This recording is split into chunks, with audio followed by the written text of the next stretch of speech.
Good evening. Good evening. I'm a recovered alcoholic. My name is Dave Fredrickson. Hey, Dave. And I have a jacket. It's over there. It's too damn hot in here to wear it, but you see the tie? Now I'm going to loosen it up. What JR forgot to mention was when he fell down my stairs, he was sober. So he left that part out. I'm a lucky man. I stand before you. I feel like I'm one of the most blessed people on the planet. By God's grace and phenomenal sponsorship, I've been sober since December 5th, 1981, and for that I'm entirely grateful. As JR said, he and I have known each other for some years now, and you'll hear it in my story, but I've been doing workshops with a guy that a lot of people in this room know, Mark Houston, and I guess Mark and JR had a connection, and when Mark died, I get this phone call. And it was sometime after Mark had passed, and he says, "Hey, I'm one of Mark's guys, and I'm feeling kind of lost." And I said, "Well, I can understand lost. Let's talk." And it's just been a hell of a ride ever since. And we've had some wonderful blessings together. JR is a brother, and it's so cool when you have people in your life that are family. I can go anywhere in the world.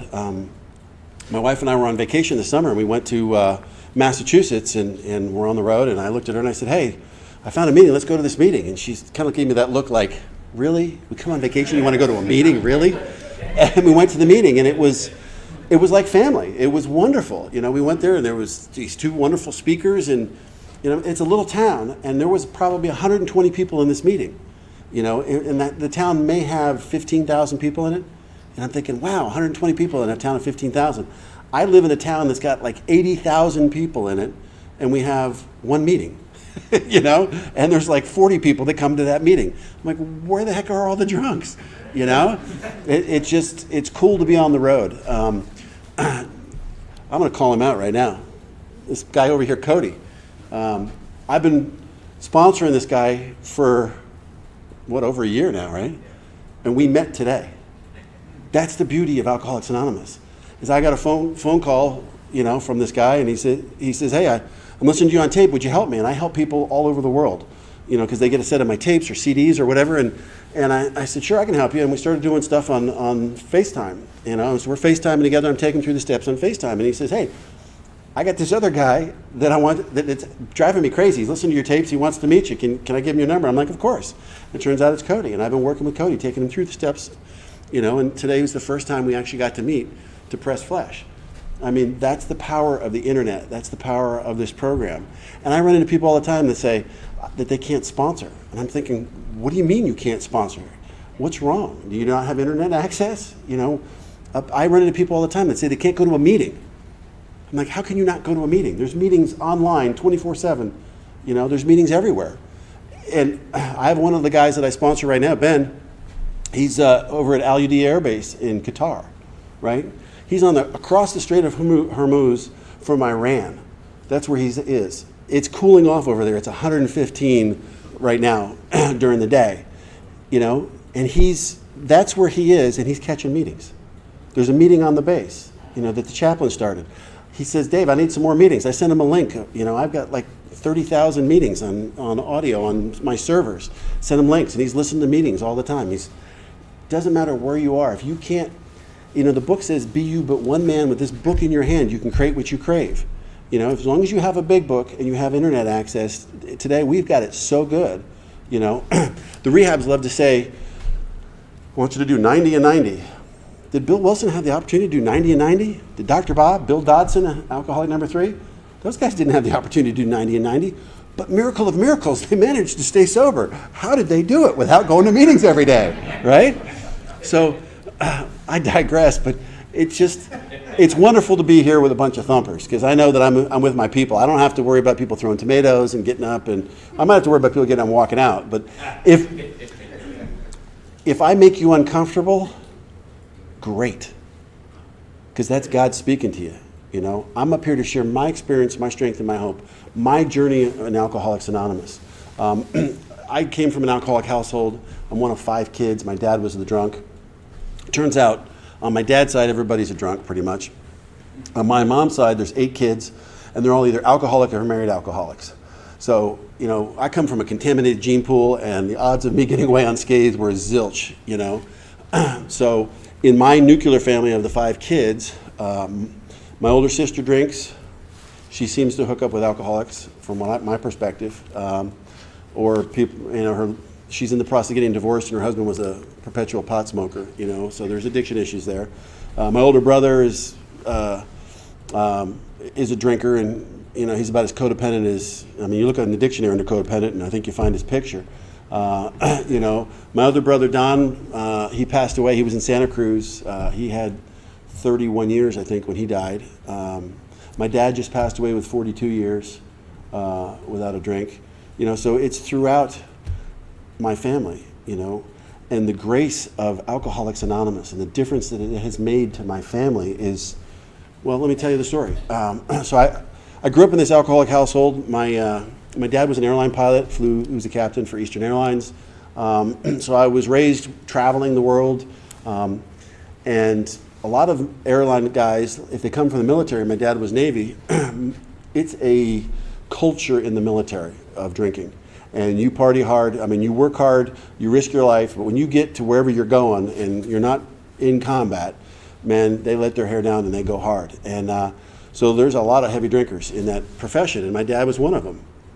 But they're all very functional, so they'll go out and rip and tear, and then when it comes time to sober up, 8 hours bottle to throttle, they'll quit 8 hours before, and they'll go fly their missions, and hungover as hell, shaking the controls a little bit, but they'll get the job done, go fly the next mission. And those are the kind of people my dad hung out with, and those who I wanted to aspire to be. I saw the power of alcohol in their lives. But what I wasn't seeing was the stuff that you don't talk about, the yelling, the screaming, the holes in the walls, my dad dragging my mom down the stairs at 2 a.m. by her hair, that kind of stuff. The fist fights, the chaos that goes on. And we had some wonderful adventures. I was telling a story recently to somebody that I was working with, and in the 1970s, and my father was crazy. He went over to Germany, took the whole family over there for a summer vacation, right, in 1972. And he bought a Volkswagen bus, right?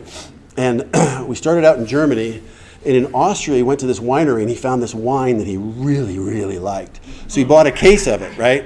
And on a Volkswagen bus, there was a space where the gear shift was, right, between the 2 seats, and he stuck the case of wine right there. And my mother said, kids, stop pointing things out to your father, because every time we'd say, hey, look, there's a castle, he'd say, I'll drink to that, and he'd reach down and bang, hit the bottle of wine. He was hammered. And we went from, and this is before the Berlin Wall fell down and before Russia changed. We went from Germany to Austria to Romania, Bulgaria, Hungary, Yugoslavia, Czechoslovakia, Turkey. How he got a visa to get in behind the Iron Curtain, and he brought his 5 kids with him and his wife. He was not all there in my mind, to go into behind the Iron Curtain back then, but we had these wonderful adventures, So I got to see some of the good, I got to see and romanticize the positive things of alcohol, and it was easy for me to overlook the negative things. I was one of those kids that just didn't feel like I fit in. It seemed like everybody else had the playbook to life except me. So I was one of those kids that sat in the back until I kind of figured out what the deal was. And then I became king of the mountain. I'd go up and take over whatever it was and become the best at whatever it was that we were going to play at. And that was the story of my life, because I felt I had to fit in. But I didn't, inside I was always never felt like I fit in. And the first time I got suspended, I was in, I guess I was in 2nd grade, because I went out on the playground, and everything all the equipment on the playground, that was all mine, and I would play King of the Mountain, kick all the kids off, and so they said, you really can't go out on the playground anymore, so they'd start sending me into the office, and the lovely ladies in the office would have like mimeograph, the old cranking machines, and I'd sit there and I'd crank out, and I had a sense of purpose. That was one of the other things, was if I felt accepted, it was because of something that I was doing. I was action-oriented. I was getting my validation from the actions that I was doing in the attaboys. And if I didn't get attaboys, that same nagging negative self-talk was there the entire time growing up. Honey, do you have a Kleenex? Thank you. So I'm sorry, guys, but I I came from Texas this morning, and mountain cedar is in full bloom, so is ragweed, and the winds were out of the south, thank you. And so I feel like sneeze is going to be coming on here shortly. So it's one of those deals. So if I'm sniffing and snorting, I apologize for that. So growing up in that household, and I was also always trying to get attention. I couldn't get enough attention. Like kindergarten, I brought live shotgun rounds to kindergarten, That got me sent home so I guess I was in kindergarten the first time I got suspended. Luckily, my parents knew the principal of the kindergarten. He lived like half a mile down the street, and so that one got kind of swept under the rug. It's like, where did your kid get live ammo? It was just hanging out on the shelf. I mean, it was about 4 feet off the floor. I mean, that's just where the rounds were, because my dad needed to grab. See, my dad he's an airline pilot, so he'd fly at night and he'd come home and get home at like 3 or 4 in the morning sometimes, and he'd sleep during the day. And we have these crows that would sit right outside in the tree, right outside the house, and he'd just crack the door open and slide the barrel of the shotgun right there, and boom, he'd start blasting at the crows. That's the kind of craziness that we had, in our house. Matter of fact, there's a funny story there. My mom, somebody broke into the house. My mom came home and she saw the door had been jimmied, and she steps right inside the door. There's a phone. She calls the police. They go through the entire house, top to bottom. Nobody's in the house. The police can't find anything. They said, well, at least he's not here. Whoever broke in, and they leave. And so my dad comes home from an AA meeting, and she starts telling him the story, and he gets that look on his face. The look we all get, and we don't even realize we're given that look, like, uh-oh. And she says, Donald, what did you do? And apparently he didn't get the barrel of the shotgun far enough out the door, and he blew part of the door off. The door hadn't been jimmied. He just blew it off. But I digress. So that's the kind of home I grew up in, and as my dad's drinking progressed, the house got very unstable and chaotic, because my mother would try to set boundaries and he would defy the boundaries, and he would do things like, he went to this bar one time and he met this guy who was a roofer, and we had an old house. I mean, the house my parents lived in was like built in like 1760s or something. I mean, it's a couple hundred years old. It's got a slate roof, and not too many roofers know how to do slate roofs. And this guy is a slate roofer, and he's in the bar. So my dad meets him, and the two of them cracked this great idea. He's going to come over and work on the house. And so he comes over to the house, and they rip off part of the roof. And of course, then the guy who's the roofer is drunk the next day, and he falls off the roof and breaks his back. So he can't finish the roof. So we had those blue tarps over the roof for 2 years, My dad just got stakes, and he staked across the front yard and threw ropes over the house and held down the blue tarp, because you can't nail into a slate roof, And that's the kind of stuff that was normal in my house. I grew up, and everybody knew me because I lived in the house with the blue roof, But as a kid, even then, I knew that wasn't normal. So it's not like you want to invite your friends over to your house, because the house you never knew what you were going to walk into. And so I'm used to chaos. I was raised in chaos. And it says in our book that we are children of chaos in our literature. That fits me to a T. So Dad gets sober. And when Dad gets sober, I had already been in a lot of trouble. I'm in a whole lot of trouble. The first time I got arrested for dealing drugs, I was 13, twice when I was 14, twice when I was 15. And my dad's trying to get his life together. He gets sober, and he separates from my mom, and he moves to Bermuda. And, so I'm cutting school on Friday. My mom's writing me a note, please excuse David. I hop on an airplane on Friday, and I fly to Bermuda. Whether my dad was there or not, I'd go to Bermuda for the weekend, and I'd come home on Monday, and she'd write me a note, please excuse David. And so I was literally going to school Tuesday, Wednesdays, and Thursdays, and I'm partying all the time, and I'm just out of control. I'm getting lousy grades, and there's no supervision, because my parents were at each other all the time. And of course, a good addict, alcoholic will play off of that. So my dad gets sober, and he insists that it's a family disease, and he wants us to get help. And I'm basically thinking to myself, yeah, sure, right. And you want us to get help now? Like, we're the problem. And but he gave me a gift, because I went to my first Al-Anon meeting over 42 years ago, and I got to see the program in action in Al-Anon. And I was actually at an Alateen meeting at that point. And it was kind of a cool thing, because once a month, the group had AA, Al-Anon, Alateen, and Alatot. And once a month, they'd have one giant meeting, and they all get together. And it was an open meeting where everybody got a chance to share. You'd have a speaker from each of the groups. Well, not the Alateen groups, but the other ones, the Alateens. And so I got to see, and those were the same people that had run into the bars. You know, my whole life I grew up, I always wanted to go with my dad to the bar. And my mom would always send one of the kids. If dad went to the hardware store at 9 o'clock in the morning, she'd say, who wants to go with your father to the hardware store? Because she knew what that meant, was if there was a kid with him, he'd likely come home, maybe.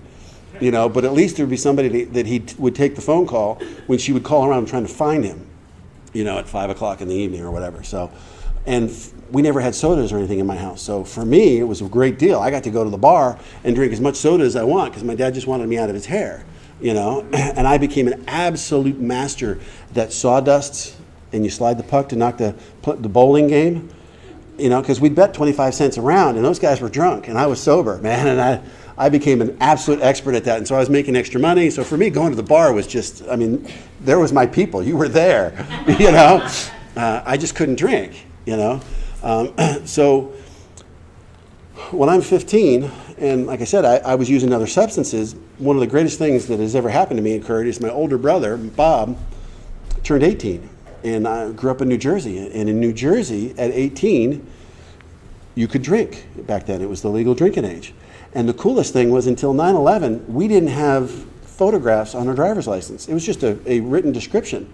You know, I knew his name, I knew his address, I knew his birth date, and from a description, we're both the same height, same hair color, same weight. I mean, it was just the perfect IDs. So on his 18th birthday, I snuck into his bedroom and stole his driver's license out of his wallet.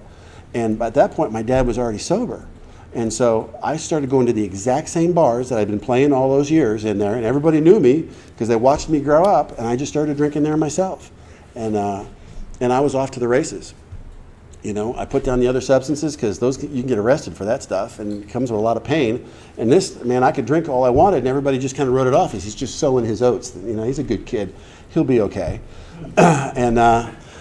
So I started drinking like a fish. And at that point, if you wanted to see my dad, you either had to go with him to work and go fly a trip with him, or you had to go to an A meeting, because that's pretty much all he did. Was he'd get up, you know, and he'd go to work, he'd come home, he'd sleep in. The next morning, he'd wake up around 10 o'clock. He'd sit in his pajamas until about 11:47, you know, and the meeting's 25 minutes away, and he'd say, got to go to a meeting. He'd run upstairs, literally throw a pair of pants over his pajamas, come downstairs, jump in the car, and off he'd go to an A meeting. And back then, the meetings were, we called them eating meetings. You know, they had a sign-up sheet, they'd send it around, and at almost every single meeting, because it was back east, you know, and people they had an hour for lunch, and that was it. So if they wanted to go to an A meeting at lunchtime, that was going to have to be their lunch hour. And so they'd have, somebody would volunteer to bring bread, and somebody would bring a lunch, the main course, and somebody would bring a salad, somebody would bring dessert. And there was food at the A meetings. And it was another cool thing that I got to watch, because the winos would come out from under the bridge, and they'd come to the meeting. And there they could get something to eat, they could get a cup of coffee, and when the basket would come around, they would take out enough out of the basket for the next bottle. You know, they would count the change. They wouldn't take more than they needed. They would just take out enough for the bottle. And I remember sitting in a meeting, I'm like, did you see that guy taking money out? And he goes, hey, if that's his last drink, God bless him, he can have it. You know, imagine what would happen in an A meeting today if you saw somebody taking money out of the basket. There'd be a riot, you know. But back when I got sober, I mean, it was not uncommon to have fistfights in your A meetings. You know, they'd stick the wet ones up on the front row, you know, and my sponsor, Carl, when I first got sober, he'd say, you got to sit up front with the dummies, which meant I had to sit up front with the new drunks. And anytime a new drunk come on, he'd say, he's yours, and he'd assign me my drunk. And if your drunk wet his pants, guess what? You cleaned it up. If he puked, you cleaned it up. When it came time to get a cup of coffee, you'd go get him his cup of coffee. You know, and you actually had the responsibility of caring for somebody else. And it was my first service experiences happened inside AA meetings. You know, today I run into people that have 5, 6, 10 years going to AA meetings, and I say, what kind of service work do you do? And they look at me and they go, what do you mean? And I'm like, well, are you sponsoring? And they go, oh no, I haven't been sober long enough to sponsor. I kind of, what do you mean you're not sober enough to sponsor? You know? We have a conversation after that one, but I run into it all the time. I don't understand it. And I don't know how you stay sober if you're not giving back. It's the keystone, it's the linchpin of my sobriety. I've gone through periods where I've gotten away from it, and my recovery's gotten really quite shaky. So back to my story. I decided that I want to go to college. So literally, I take a stick pin and I stick it in New Jersey and I draw a 2,000-mile circle. I want to be the hell away from my father because he knows all of my tricks because he did them all. You can't get anything past the guy, And I'm embarrassed to say it, and I always tell this story is, it's an old farmhouse, and so I'd come home. My brother and I would sneak home, and it'd be like 2 or 3 o'clock in the morning, and there'd always be that one light on in the kitchen. And my dad was a night owl because he always flew at night, so he'd always be up. And we'd walk into the house, and it's a long center hall colonial, the farmhouse, and the kitchen is at the very back, and you're trying to walk quietly, and so my brother would immediately go through the front door, and the dirty bugger would always turn left and go up the stairs, and I'd hear, "Who's out there?" And I'd be like, "Oh, crap." And he was almost always more drunk than I was. So I'd say, all right, he's in worse condition. At least I have a chance of not getting found out. And so I'm trying to walk down the hall, and there's one light, and it's at the far end of the hall. You ever try to walk down a hall where there's really no reference point? You're kind of like bouncing off the walls, trying to make it, and the floor is all crooked and wobbly because it's 200 years old, and it's creaking, and I literally just kind of lean my head in the kitchen and go, "Hey, old man, how you doing?" Always the same line. He'd look at me and go, "Where you been?" Out. There'd be this pause. 1, 1,000, 2, 1,000, 3, 1,000. "You've been drinking." I'd be like, how the hell does he know I've been drinking? I'm not even in the room and he knows I've been drinking. And I'm embarrassed to say it. I was probably, 15, 20 years sober before I realized it's not rocket science. He knew if I was out, I had been drinking, Duh. But it took me a lot of years in recovery before I broke that code. That's, I'm not the sharpest tool in the drawer sometimes. So I go off to school. And I get into this school. I graduated in the lowest quintile of my high school class. I had a terrible GPA. The only guys that had lower GPAs than me most of them were already in prison before I ever graduated high school, So I got into this college that would take you if you had enough money. And I was going to follow my old man's footsteps. It was an aviation university. And long story short, it took me 3 semesters to drink my way out of that school. When I was out there, my drinking accelerated. I had a little refrigerator by the side of the bed, one of those little mini that you get in college, and because I couldn't even get out of the bed in the morning, and it got to the point where I was a daily drinker, and I can't express, well, you guys know, the stark terror when you don't wake up. You don't ever wake up when you get to late stages of alcoholism. You come to, and you realize, oh crap, did I drink it all? And then I'd open up that refrigerator and kind of lean in there and look to see, and it'd be empty. And you'd be like, oh, shit. Now what? And you'd look around the room, right? Because you can't get out of bed yet. And you'd see there's a Michelob bottle over there. And you'd roll out of bed on your hands and knees, and you'd crawl over to the Michelob bottle, and you'd pick it up. Yeah, there's some liquid in there. You take a hit off of it and spit out the cigarette butt, and then finish it. It did not matter. The only thing you had to make sure was it wasn't your roommate's dipping bottle. You only make that mistake once. But you got to do what you got to do. Because I knew I couldn't hit the target. I'd be shaking too bad, And I used to think it was funny, middle of the night in a blackout, I'd be pissing in my roommate's closet. He didn't think that was funny. I thought it was hilarious. I kicked one of my roommates out of his bed one time, And he wakes me up, it's like 7 in the morning. I'm like, I'm going to kill you. He's like, why did you kick me out of my bed? I'm like, what are you talking about? And I rolled over, and he had these really ridiculous lion sheets. I roll over, and I see the lions, and I'm like, oh, crap, I don't have lions on my sheets. I really did kick him out of his bed in the middle of the night. I don't know where that came from. But anyway, so I hit bottom. And one of the other things, not only did I become a daily drinker, I got to the point where, and you guys know this, I became a member of the No Cap Club. I'm sure we got some No Cap people in here. Why would you ever save a cap? You chuck it, because it's never going back on that bottle. You're going to finish it. And while you're drinking that bottle, you got that knot in your pit of your stomach going, where am I going to get the next one? Anybody identify with that? Where you're already thinking, my gosh, that was all the money I got. Where am I going to get my next one? I can't keep doing this. But another couple swigs and you'd forget about it enough. It would calm you down enough that you could finish the bottle. And the other thing that came out in me was I realized I had this tremendous rage. I didn't get angry. I went straight from passive to violent. And I love to bar fight. And when you're my size, That's not a healthy combination. So, and it didn't matter who it was. I mean, I could be standing right next to one of my best friends. You know, if you bump into me and knock my drink and I spill my drink, I'm putting you in the hospital. I mean, that's just, you don't do that. That's alcohol abuse. We're not having any of that alcohol abuse here. And so nobody wanted to drink with me. And then, of course, my drinking progressed, and my violence progressed. My last night, nobody wanted to drink with me, so I drank a bottle of 151 rum by myself, and I got into 4 fights. I won the first 3. I didn't win the last one. The roommate, I beat up, there were 4 guys to a room, to a quad, and I beat up 3 roommates, and the last guy got home from work. He was out working that day, and he, of course, was the biggest one of all, and tapped me on the shoulder as I'm trying to stumble down to my room. And as I turned around, he caught me with a left hook, and I went down the cement staircase and landed on my face and crushed my skull. And it's a long story, I won't bore you with it, but I ended up coming to, when I came out of the coma in the hospital, and it was the 3rd time in a month I'd been in that exact same hospital. And God's providence shined on me because it was the same doctor all 3 times, you know? And so I come to, and you kind of get that haze and you're looking out, and I realize I'm starting where I am and what's going on, and, and as the doctor comes towards me, I crack a joke, and I say, "Hey, Doc, it's good to see you." And I got that little smock thing on, and he reaches down and he grabs that smock thing and he pulls me up out of the bed and he starts to shake me. And he's like, "I am not going to put you back together again." And at that point, my face was so crushed, if you touched the side of my nose, it would literally slide across my face. I mean, it was just shattered. Everything up there was busted. And so the pain was unbelievably excruciating. And I'm thinking, wait a minute, this guy is supposed to be helping me, and he's hurting me. And that's what cut through the delusion at that point. And I realized, this isn't normal. And so I did something I swore I'd never do again.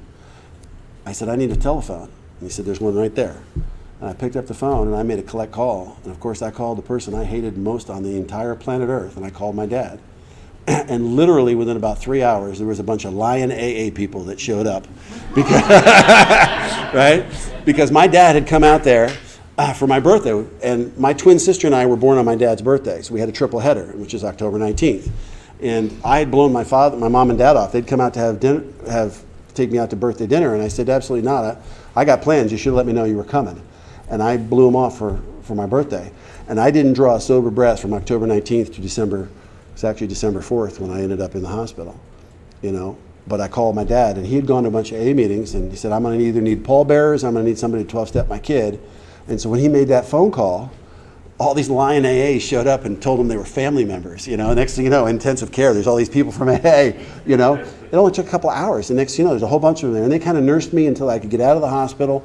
And they drove me down to Sky Harbor Airport, put me on an airplane. I flew back home, went to this doctor. And my face was so shattered, they had to cast my entire head, And it didn't bother me at all, because the guy takes out this giant aluminum bowl and he pours in a pharmaceutical cocaine solution and this long strip of gauze. It was like 25 feet long, and he dips it in there and he starts shoving it up my nose. And he starts to mold my face, and then he casts the whole thing. And then he pulls the gauze out when he's done. And so when I started going to AA meetings, my name was Dave, I had blue eyes, and I was completely and totally anonymous, because all you could see was I had this cast, And everybody knew I was new, and obviously. So I'm going to these meetings, and I was in that cast. It was a long time. It was like a month and a half I was in this stupid cast. And they finally cut the cast off, and I'm going, and now I'm feeling like I'm part of the group, and I got a sponsor at that point, and I'm washing dishes, and I'm doing the things I'm supposed to do. And ashtrays, back then we actually had cups and saucers, and we all met in churches, in the church basements, so we're using their stuff. And my first job was to wash the ashtrays. And I was like, "Are you picking on me because I smoke? You make me wash the ashtrays?" And he's like, "No, dummy, it's service work." And so I'd be washing ashtrays. And so I actually felt like I belonged. Once again, it's that if I'm taking action, I'm getting validation, I feel part of the group. And so I come walking into my home group, and I don't have my cast on, and everybody's walking up to me like, "Hey, you must be new. How you doing?" I'm like, "No, it's me." It was the source of my first resentment, column 1, So my brother had come into the rooms a couple of months before I did. My brother Don was out here at there's some merchant marine academy out here someplace, and he drank his way out of that sucker and went home with his tail between his legs. And so he was already going to meetings. So when I got home, and he's my big brother. He was my drinking buddy. We were thick as thieves. And so the two of us just started to pal around. And we did what we had learned from my father. We'd get up late. We'd go eat something. Then we'd take the car, go to an AA meeting, have lunch at the AA meeting. We'd go to the arcade and play video games for a couple hours until the next meeting. And then we'd go to the next meeting. And then, the same thing would repeat. Evening meeting. After the evening meeting, we'd go home, have something for dinner. Then we'd go to a nighttime meeting, like an 8 or a 9 o'clock night meeting, and then we'd go to the diner afterwards, and we'd show up back at the house maybe 1 in the morning after having meetings all day long, sleep in, and the next day repeat the whole cycle. And one day we're at this meeting, and this guy walks up and says, "Hey, you guys have jobs?" And at this time I still got the cast on, and my brother Don's like, "No, we don't have jobs." He's like, "You do now." And it was this guy, Carl, and he became my first sponsor. And everybody on Carl's crew was in recovery.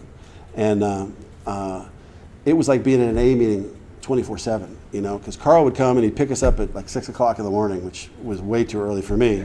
Yeah, and then we'd drive in his truck and he'd take us to the job. And so you'd have like a meeting on the way to the job, and then everybody on the job is in sobriety, and of course, I don't know why, but they made me like the flunky. My brother was, he was like a rank higher, I guess because he was a couple months more sober than I was. But I was always having to mix the concrete or buggy lug the 16-inch blocks up the scaffolding, to the masons, and you drop a block on your foot and you're hopping around. And they'd be like, "Easy does it," and you just want to run up there and just choke them, And I was always very angry, and they would do things like flick cement at me while I'm mixing it, and I wouldn't see which one of the guys would flicking it at me. And and I think of what I'm going to do to him when I catch whoever it is, So I'm always plotting, and and they were just messing with me. They were doing what we do to each other, But the one thing you knew when you were working with Carl was you knew at 12 o'clock the job stopped. We didn't care what you were doing. The job stopped. We'd all sit underneath the tree. We'd have a meeting at lunch, because everybody was in sobriety, And you knew the job wouldn't go late, because when it came quitting time, we quit. Boom, we clean up. About a half an hour, that's how you knew, because Carl was like clockwork. It's time to clean up, guys. Boom, we'd clean up, make sure everything was ready for the next morning. We'd have a meeting on the way home. He'd drop me at my house. He'd say, "Get something to eat, I'll be back in an hour." So we'd shower, get something to eat. Carl would come pick us up. He'd take us to a meeting. We'd go to the meeting. We'd go to the diner. He'd drop us back home, 11:30, maybe midnight. He'd be back at my house 6 o'clock the next morning and take me back to work. That's where I learned about service work. That was a commitment that he would make. And until we were able to get cars, he did that every single day.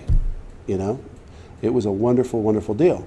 And so, since my brother was a couple months more than me in the program, he had actually started working the steps, and I hadn't started working any steps. And not to say that I'm competitive or anything, was, one day he says, "Oh, I'm getting ready to go do my 5th step." And I'm like, "Oh, really? 5th step? With who?" And he tells me, he says, "With Leo." And Leo's a guy from my home group. And I was like, "Oh, okay." So I quickly get on the phone. I call Leo up, and I say, "Hey, Leo, I need to do a 5th step." And he's like, "Yeah, your brother's going to come over here and do one." I said, "When is he going to do it?" He's like, 2 weeks. And I said, "How about a week from now? I come do mine." He's like, "Okay, I got an appointment." So, mind you, I haven't worked steps 1 through 4, right? I'm just not going to let my brother beat me to step 5, right? And so I show up at Leo's house, and I said, "Where do you live?" And he says, "I live next to the church." And I show up at his house, and I come up to the door, I knock on the door, and he opens up the door. And I said, "Leo, you going to a costume party?" Because he was wearing a collar. I didn't realize the house next to the church was the rectory, and he was a Catholic priest. It put the fear of God in me, let me tell you, because I didn't understand church. I had never been to church, really, and I was just like, what have I done, Coolest priest in the world. He's like, "Come on in." He goes, "Smoke them if you got them." We sat around, we smoked cigarettes, I drank Coca-Cola, and I told him a bunch of lies, just whatever could come into my head. I was just throwing out these whoppers of stories, and he's like, "Well, where's your paperwork?" And I go, "I don't need paperwork." He goes, "You're supposed to write something down." I was like, "Oh, okay." He goes, "Well, why don't we reschedule this appointment for like 2 weeks from now, and you write some inventory, and then you come back to me." And I'm like, "Okay." So the second time I go to see Leo, I sit out in front of his place, and I flip open an envelope. I'm literally in the car. I'm writing on the back of an envelope. I'm just scribbling some crap. I still haven't ever looked in the book. I haven't done any of that, Carl's got me reading the book, and he's starting me on step 1, and I'm here to do a 5th step with Leo. Needless to say, it didn't go well the second time. And finally, he says, "Who's your sponsor?" And I said, "Carl Roselle." And he goes, "Listen, you got to tell Carl that what you're up to, and if you're not on the 5th step, don't come back here for a 5th step. And if you don't do it, I'm going to tell Carl." And I went, okay, you know. Why do I tell that story? Because I was still sober. My motives were wrong. The reason I was there was wrong, but I was taking some action. I was making an attempt, all for the wrong reasons. You know, just because didn't want my brother to beat me to the fifth step. But I was staying sober this entire time. Now my brother, he did his fifth step and did a couple of the amends and went back out to California to finish because he dropped out of school right before finals. And so he came out here to take his finals, and he relapsed. And so he came back to New Jersey with his tail between his legs, and then I had more time than my brother. I was like, yeah, no competition there at all, right? And but he stayed sober from that point forward, you know, and he eventually came back out here and lived in Santa Cruz, and then got cancer and passed away. And you know, that's how I met some of the guys in California. Was I would come out here to see my brother, and you know, I have deep affections in my heart for you Californians. There's some really good pockets of enthusiasm out here. But it's time for me to get back into school. So I'm working construction during the day, and I'm going to school at night and putting myself through school. And I got in a fight with my dad, and I couldn't live at home anymore. It was just, he was way too oppressive. So I called my grandmother, and I went and lived with her. And she says, as long as you continue to go to AA meetings, you stay sober, and you go to college, you can stay here as long as you want. I said, okay, Grandma. And she was about 14 miles from my parents' house, so it was not a far thing. And I just kept going to the same meetings. It just cost me more gas to get to work, and you know. So I got through school. I got my associate degree, and I went out to a college, and I'm sober probably 4 years at this point, 4.5 years, and life is getting good. It's filling up with things, you know, and I'm starting to date, and I'm at school, and I need some money. I don't have a job while I'm there. So what is somebody that's in early recovery going to do if they can't get a job and they're in a college town? I'm going to be a sober bartender, right? Makes perfect logical sense to me. Of course, I didn't tell Carl that, and of course I didn't get a new sponsor in the new town I was in, so I was kind of running them on, you know, I was doing Dave's Anonymous instead of Alcoholics Anonymous. And so I'm bartending at night, and you know, and my discipline started to break down. I wasn't doing my prayer and meditation. I wasn't doing the things. I wasn't sponsoring. I was starting to set early separation from this program, and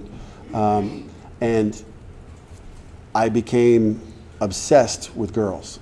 You know, it was that stage where they said, you know, don't date for the first year. Well, nobody ever listens to that. But now I wanted to get into a serious relationship. Why, at that point, did I want to get into a relationship? I don't know, but I did. And I was coming back for my senior year after the summer break, and I pull onto the campus, and I know literally it's a small college.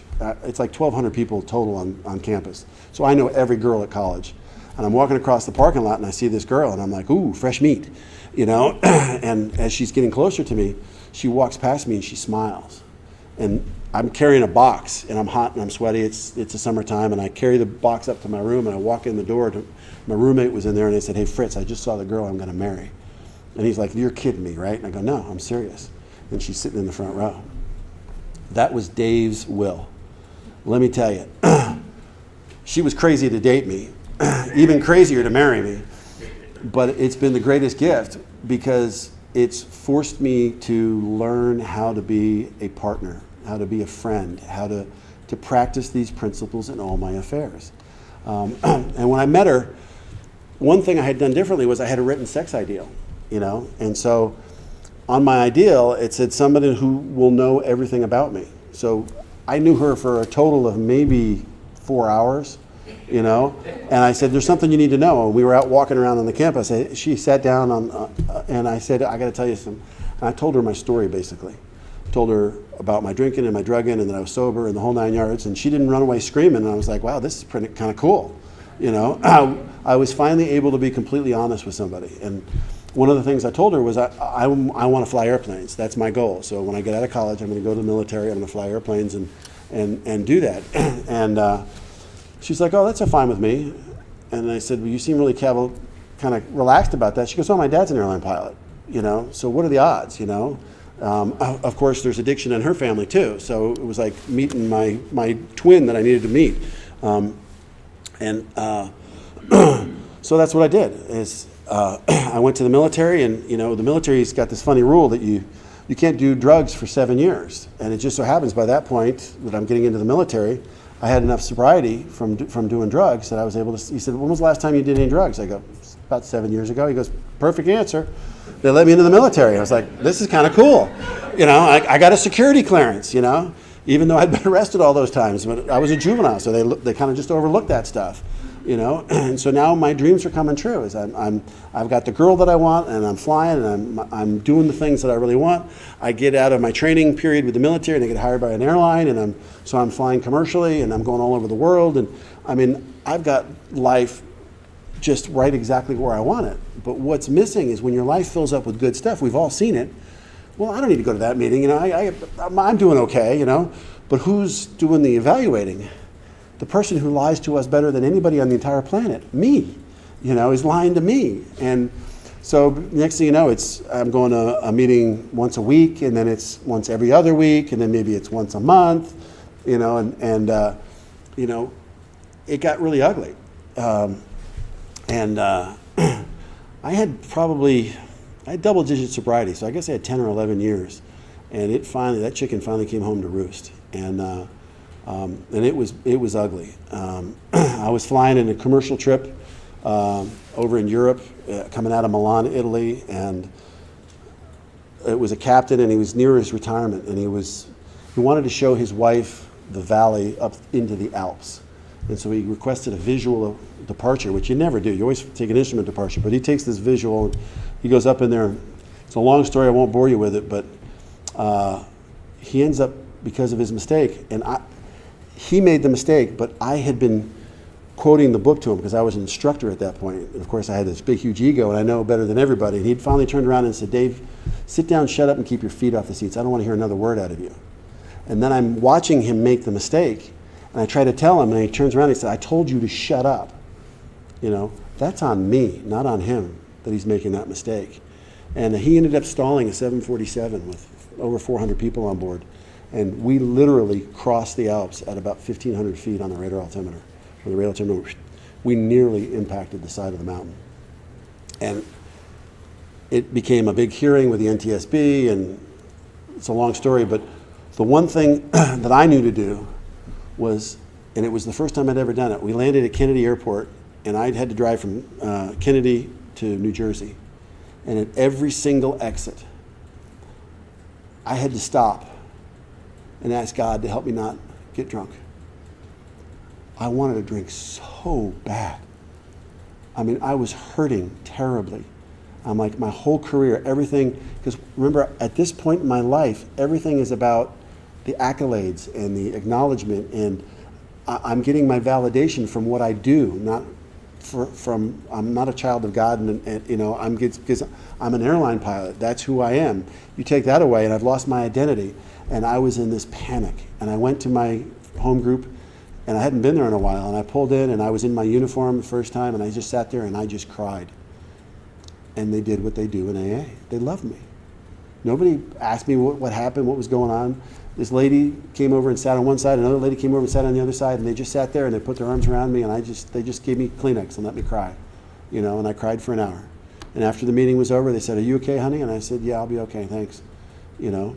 And that started a whole bunch of hearings, and I called my sponsor, and he's like, "Oh, I used to have a sponsee by the name of Dave." And I'm like, "Yeah, it's me." You know, one of those deals. Told him what's going on, and he's like, "Well, you got to tell the truth. That's what I learned in Alcoholics Anonymous. You got to tell the truth." And I told the truth. And at the end of that long, drawn-out process, I was the only one that told the truth. Everybody else lied. And when the dust settled, they terminated everybody else, and they put a letter in my file on accommodation because I told the truth. And all I was doing what Alcoholics Anonymous told me.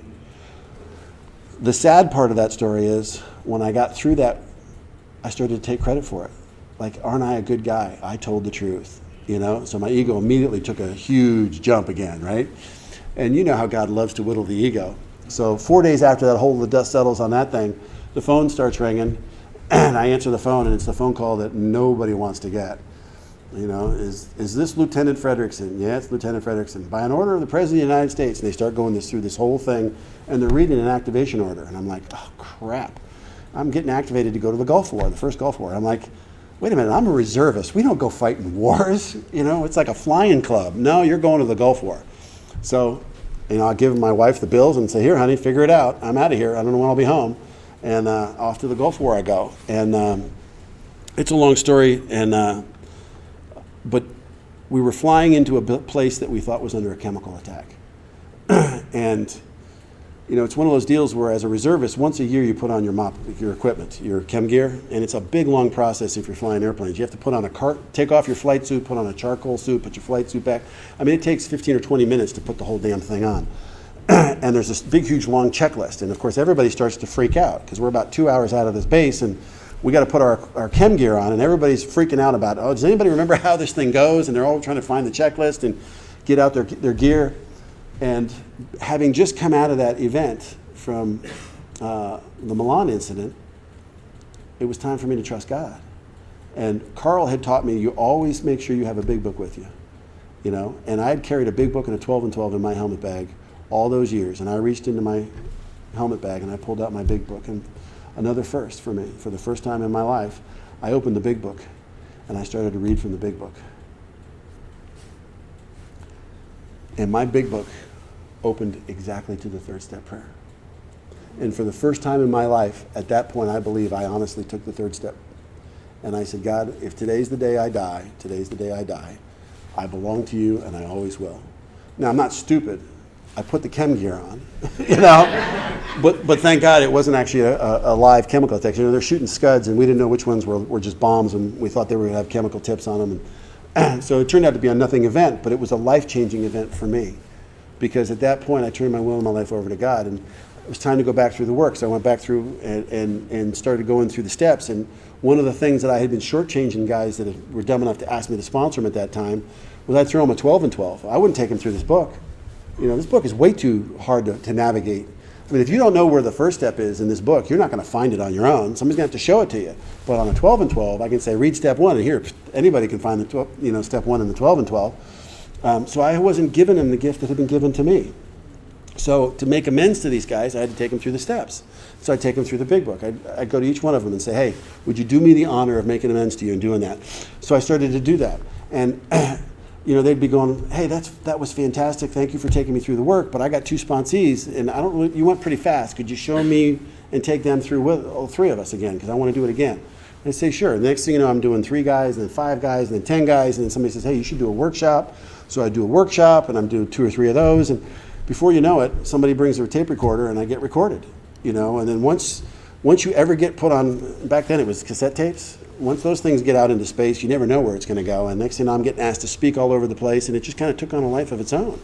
And so I get out on the speaking circuit, and life has gotten really good. Now it's complicated because now I have to be a husband, I have to be present, I have to go to meetings, I'm trying to fit in working with others, and so my life is getting really good. And I've got my airline job, I've got my military job simultaneously, and then we go from cassette tapes to CDs. And a guy who was right at that transition period between tapes and CDs, he calls me up and he says, hey, is this Dave Fredrickson? I go, yeah. And he goes, I work at your airline, and once a year our airline publishes a list of pilots. And you get a number when you get hired, and it's not a sequential number. You just get a seniority number, and your whole career is based off of that number. Right? But it's got your name and it's got the number and the date you were hired on, and it's this list. And at that time there was like 10,000 pilots at my airline, and this guy had gone down through that list looking for a D. Fredrickson, and he found my name. And at that time I was like number 8,300 or something. So he had to go through a lot of names to get to me. And he looked me up on my seniority number, and he called me up and he said, hey man, I'm new in recovery. I'm a pilot. I'm out in Chicago. Could you help me? And it was the first time I'd ever taken somebody through the 12 steps over the telephone. It was way before Skype, So I took him through the 12 steps. And he had this spiritual awakening, and I said, you got to get a local sponsor that you can do eye checks with. And he's like, great, no problem. Then we transitioned to CDs, and I forget about it, And I know Tom, he's out in Chicago, but I've never met the guy, And at this point, we started popping out kids. Our life is really full now. Once you start having kids, it gets really kind of chaotic. And my wife says, I want to move. And I'm like, no, we can't afford to move. there's nothing in North Jersey I can afford. And she's like, no, I want to move. I'm like, go look in Pennsylvania. And she's like, I'm not driving to Pennsylvania. I said, you don't have to. There's a new thing called the internet. You can look up anything anywhere. And she's like, well, why can't we move to Chicago? I go, it's too cold and windy. And she starts going through every base that my airline has a base at. And I'm like, I can figure out where this is going, right? So I say, there's only one place I would even consider, and that's Texas. The Texas base, which is the most senior base. And I already know I can't hold any aircraft in Texas. I'm way too junior to even hold a job down there. So I'm thinking this is going to be safe. And she says, Texas, where in Texas? I said, well, I got a pilot training buddy that lives in Flower Mound. So the only place I'd consider is Flower Mound. And she's like, okay. And so she gets on the internet and she starts looking at home builders, and she finds the only home builder that builds in Pennsylvania and in Flower Mound, Texas. And I'm like, oh no. So now I got to go to Texas. So I call up Myers Raymer, for those of you guys who know Myers. I said, Myers, I need a realtor. And he's like, and I'd met Myers from the speaking circuit. And he's like, oh, I got just a realtor. I used to date her. She's in the program. So he gives me her number. I call her up and said, hey, I want to waste one of your weekends.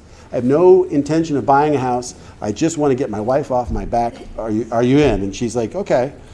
So we fly down to Texas, and I said, Jan, I want you to take me I want my wife crying by the time we go back to the airport. I want 15 or 20 houses every single day, run her into the ground. We're not going to stop to eat, just house after house after house.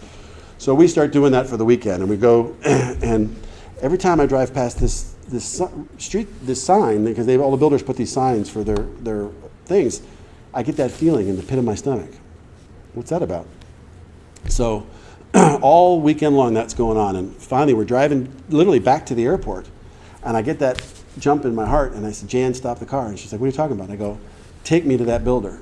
So we go to that builder, and we walk into the model house, and it's the words that no man ever wants to hear out of their wife's mouth. She walks into the house and she goes, oh, I love this house. And I'm like, oh, no. So now I have to negotiate a contract with this guy, and I don't have any money. So I tell the guy, I don't have any cash. He's like, well, you got $2,500? I'm like, yeah, I got $2,500. And so I ended up, it's a long story. I'm not going to waste the time for it, but I swing this deal, and I'm flying back to New Jersey, and I just bought a house in Flower Mound, Texas. And I'm thinking, what in the hell am I doing? Now I put a weasel clause in there that I could back out of the deal up into the sheetrock stage of that house, because I hadn't even put my house on the market in New Jersey. And I'm really going, what is this about? And so I take it into prayer meditation. I'm praying. And once again, 4 days later, I'm doing my prayer meditation. The phone rings. I pick up the phone, and the guy at the other end of the phone says, is this Dave Frederickson I'm listening to on CD? And I go, probably. Which CD are you listening to? He tells me, and I'm like, he's in senior management at my company. He says, I got a job for you. He goes, I want you to take over the drug and alcohol program for our pilots. I'm like, okay. He goes, but there's a catch. And I said, what's that? He goes, you got to live in Texas. And I start laughing. And he's like, what are you laughing at? I said, you're not going to believe this, but 4 days ago I bought a house in Flower Mound, Texas. I didn't know why. That's how my God works. When God says you're going to Nineveh, you're going to Nineveh, right? So I'm looking at my wife and I go, hey, we're moving to Texas, and she got mad because she'd been bugging me for a long time. And I'm like, no. Now one guy calls you, you've never met on the phone, and now you're willing to go to Texas? You're eager to run? So I go down there and I take over that program, and what a gift. I got to set up, or help set up, drug and alcohol program for, I think, 17 different airlines and the Air Force. That's where God will put you in positions to make a difference in this world. I did all kinds of wonderful things. I got to go places that you really never get to go, and to help, and I get to see the fruits of that grow. And God has just been using me as a tool, as a channel for Him ever since. And as I was doing that process, it was 9/11 happened, and after 9/11, they had this program where they wanted pilots to become federal officers, and so I volunteered, and you fill out the questionnaire, and once again, I'm in the program, right? I tell the truth. And I go to the psychiatrist. You had to get the psychiatric evaluation, and I walk in there, and the guy, I sit down at his desk, and he's looking at his computer screen, so he's got his glasses on, and he's kind of looking over the top of his glasses, and he taps up, and give me your social, and I give him my social, and he looks down there, and he's going, He goes, it says here, marijuana, yes, cocaine, yes, heroin, yes. And he kind of takes another look at me, and he goes, you look familiar. And I said, yeah, I am familiar to you. And he goes, where do I know you from? I said, I'm the guy that gave you your FAA drug and alcohol briefing when you decided to become a federally ordained FAA psychiatrist. He goes, oh yeah, that's right, up in Denver, Colorado. I go, yeah, that was me. He goes, well, hell, no wonder these are all yes. Sure, I'll give you a gun. And that was the end of my interview, right? So I'm a 5-time convicted drug dealer, and I'm a federal officer today. How does that happen? Like I said, if God says you're going to Nineveh, you're going to Nineveh, right? So I'm doing that, and I'm doing the drug and alcohol deal, and it came to a crashing stop in 2008, and I was working 7 days a week, 16, 17 hours a day. My wife didn't want to have anything to do with me. I wasn't carrying the program at home, and so God removed that from my life. And I went back to the line flying, and it was my anniversary, as a matter of fact. It was December 5th, 2010. I was in London, came out of the hotel. It was a beautiful day. It had snowed. I come swinging around this corner. I'm up looking at this church spire that's got snow stuck on it and this beam of sunlight coming down. I'm like, wow, that's awesome. And I'm praying to God, and I put my foot down, and it had been black ice, and my leg went out from underneath me, and I twisted, and I fell, and long story short, I broke my back. And, I got to hear the words that nobody ever wants to hear. And when I came out of the surgery, the doctor says, he goes, your nerves, I've never seen anything like it. It looked like a black piece of linguine. He goes, I don't think you're ever going to fly again. I'm just hoping we can get you to walk normally again. And that started me on a path where it was back into that pit again. That same feeling came over me that I had when I was driving home from Kennedy Airport. It was like, God, what are you doing to me? I finally have my career back. I've got this wonderful life, and now you're going to take it away from me? This can't be what you've got in store for me. And with that came excruciating pain. I mean, it literally felt like somebody was taking a red hot poker and jamming it up the bottom of my left foot. I mean, it was agony. And the one thing I told all the doctors is, I will not take opiates. I've danced with that devil, and I'm never going to dance with that devil again. Sorry. So it really forced me into prayer and meditation. And, John Kabat-Zinn and Shinzen Young and a lot of these guys that teach you how to meditate through pain. And I started doing a lot of prayer and meditation. And what I didn't realize then, but I can see the hindsight, was God wasn't done using me, because it was in that period where I got the phone call from, I'd done this workshop, and I got this crazy kid from the Ukraine who reached out to me and said, hey, can I translate it? And I said, sure. So Nick translates this damn thing, and he gets it to the GSO in Russia, and the next thing I get a phone call saying, hey, would you come teach the traditions and concepts in Russia? And I'm like, okay, and I'm thinking, well, who am I going to go there with, And I'm like, well, I know somebody. There's not too many people in sobriety that know the traditions and concepts. And I go, I know somebody who knows the traditions and concepts. So I pick up the phone, I call, hey, JR, you want to go to Russia with me? GSO wants us over there to teach traditions and concepts. And so when he said we'd done a little traveling, We got to go to A, group number 1. We got to go see Moscow and see the people there. And we got to share the traditions and the concepts. And it was one of the coolest deals, because they would meet. It was their conference. So all day long, they'd meet in their conference. And if you've ever been to an AA conference, they fight and they scream and they yell and they argue in all the groups. And then at night at dinner, everybody becomes friends again, and they forget about the battle that they had. And then after dinner, JR and I would teach the traditions and concepts. And it was really cool because, after our first session, the next day we come in there and the same thing kind of happened. And the guy says at dinner time, he says, we've been at a bypass for a long time. And he says, we started to do what you were telling us to do, and we actually came to an agreement. And I was like, wow, how cool is that? Once again, it was God doing for me what I can't do for myself. He found a way for me to be beneficial. Now, I had teenage boys. My boys were growing up in that period. I was home every single night to be able to pour into my kids when they were going through their 12, 13, 14, 15, 16, in that time frame. What a gift that was. I could have been sitting there saying, you know what, God took away my flying, but instead I was saying, wow, look at this, I get a chance to pour into my life. Long story short, a miracle happened, and it's really a long story, but it was a miracle. The guy, I was going to get an injection in my spine, and the doctor just happened to be wheeling me into the OR, and he says, I was reading in the AMA last night that people in old folks' homes, they're all depressed. And when they put the old folks on antidepressants, there's one antidepressant, it removed diabetic nerve pain from people's feet. He goes, you want to try it? And I go, what the hell do I have to lose? Sure, I'll try it. And he put me on this antidepressant, and literally within 24 hours after I was on it, I wiggled my big toe for the first time in years. You know, I was like, wow, how cool. And after being on it for like four or 5 weeks, I got off of it, and that started my progression. And today I'm back in the cockpit. I'm flying airplanes again. I'm a walking miracle. God gave me my career back because he had some plans for me to do things. In that process, I do inventory twice a year, every January, every June. And one of the things that I do is I rewrite my ideal. Even though we've been married for over 30 years, I still write my ideal because my ideal isn't about my wife. My ideal is about my relationship with God and what do I want to bring into that relationship? What kind of husband am I supposed to be? What kind of partner am I supposed to be? And so when I write a new ideal, I give it to my wife and say, honey, this is what came to me in prayer and meditation. This is what the man that God wants me to be. And I give it to her, and she gets to read it. Then 3 months later, I go back to her and I say, hey, honey, how am I doing? And I will never forget what she said. Now, here I am. I'm probably, 30 years sober at this point, right? And she's got tears in her eyes. And she looked at me and she said, you have hurt me more in the last couple of years than any time in our marriage. And I'm sitting there thinking to myself, what the hell are you talking about? I thought I was firing on all cylinders. I was going to meetings. I was trying to be a good husband. I was trying to be a good father. And she's telling me, not only did you fail, you got an F, buddy. Wow. Was that a dose of humility? But it forced me to jump back into this work even harder, to try to figure out what am I missing. And the problem is when you get a little time under your belt, after a while, I think I've buried probably 7 or 8 sponsors.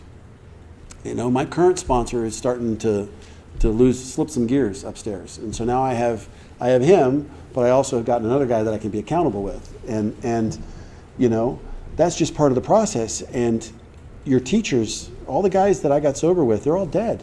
They taught me what they knew.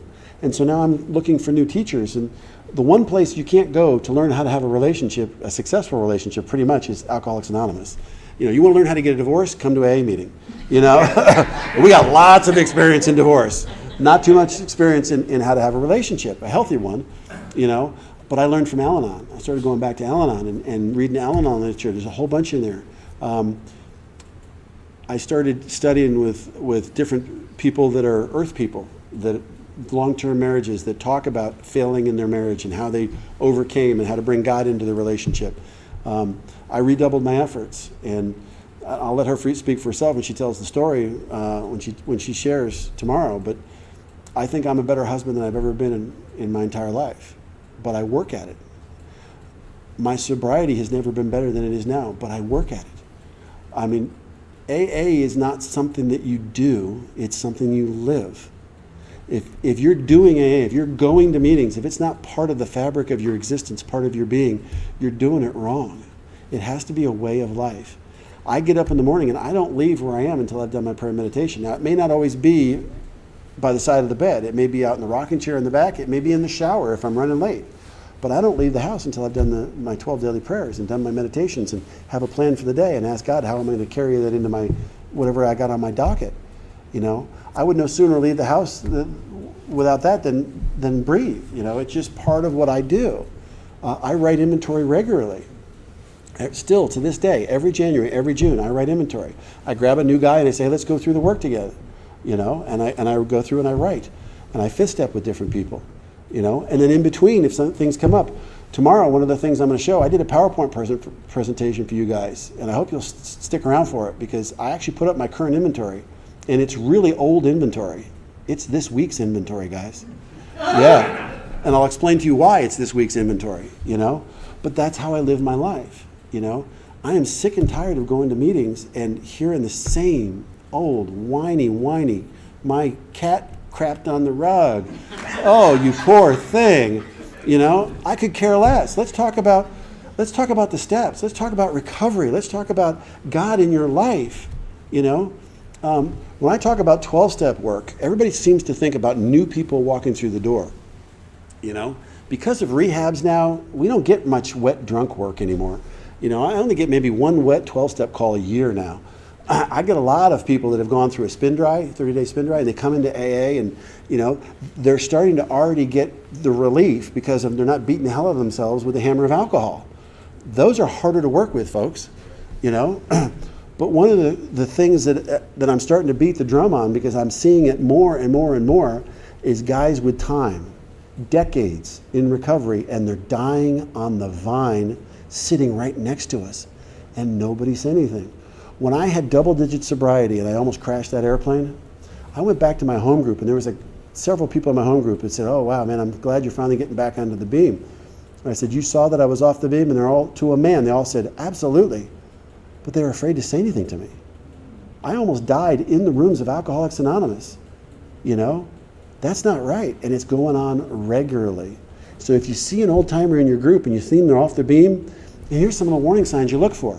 If their kids don't want to talk to them, or their grandkids, if they're getting a divorce and they got 25 or 30 years in recovery, that's like a red warning sign going, warning, warning, something's wrong with their sobriety. Sashay up to them and say, "Hey, would you," they won't listen to you, but you can always say, "Hey, would you take me through the works? It's time for me to write a new inventory. Would you help me with that? Let's go through together." You can hook them that way, and they'll go through with you and have another spiritual awakening.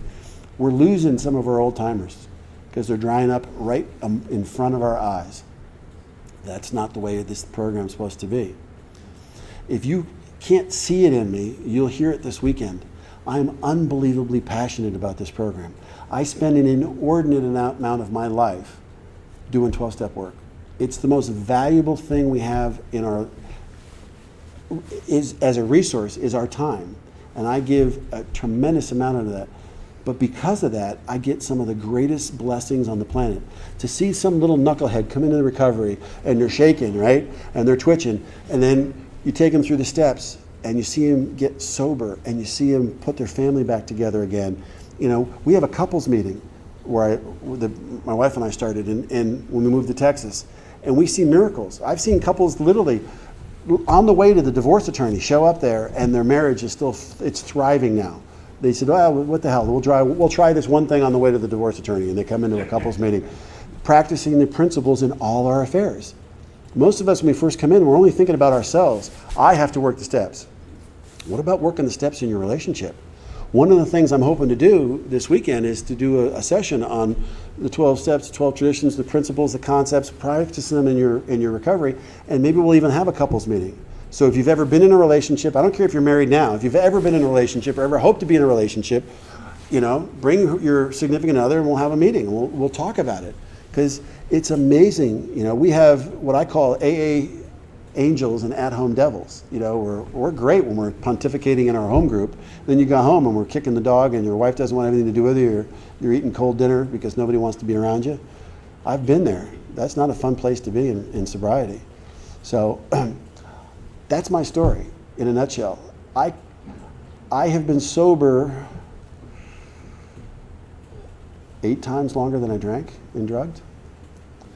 I could talk up here for 5-6 hours easy on the gifts of recovery and the miracles that have occurred in my life because of my relationship with God.